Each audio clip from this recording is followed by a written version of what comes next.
Hi, I'm Chelsea Cooper, and it's the last day of 2017, and I really wanted to do a YouTube video, so I'm going to do it today. I wanted to talk about being available. How available are you to people and things in general? I find that kind of in the morning things get a bit hectic. I have a 6-year-old. I'm engaged, so things get really crazy in the morning, I find. Between breakfast, getting ready for schoolwork, and all of those kind of things, it all gets really mad. Now, I recently started reading a book by Elizabeth George, and within it, she says, how available are you? And it got me thinking about myself, like how available am I to my family? How available am I to my daughter? Especially in that morning where, I literally have maybe an hour and 40 minutes to kind of do so many different things. And I always kind of say, I can never eat at home, there's not enough time, and all of those sort of stuff. Even though in technical terms there is enough time because I get up at 5 o'clock.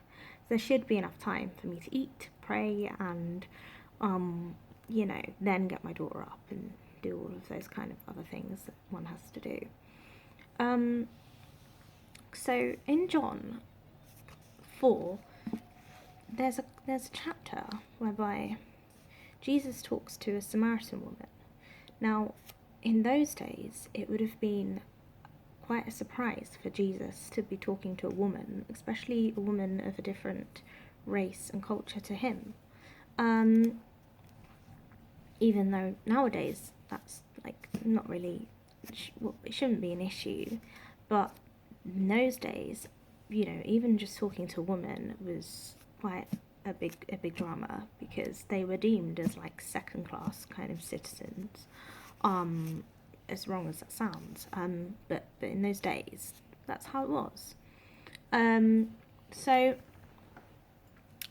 within this chapter, it says that Jesus had stopped in a town called Sychar, near a plot of ground Jacob had given to his son Joseph.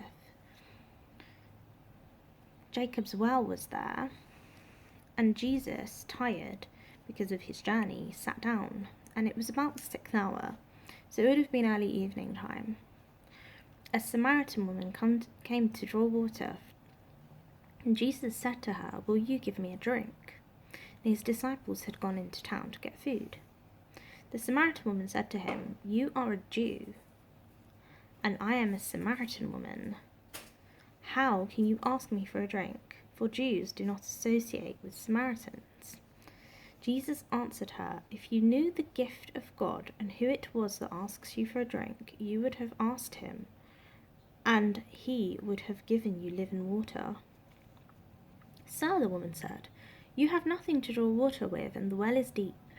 Where can you get this living water? Are you greater than our father Jacob, who gave us the well and drank from it himself, as did his sons and his flocks and herds?"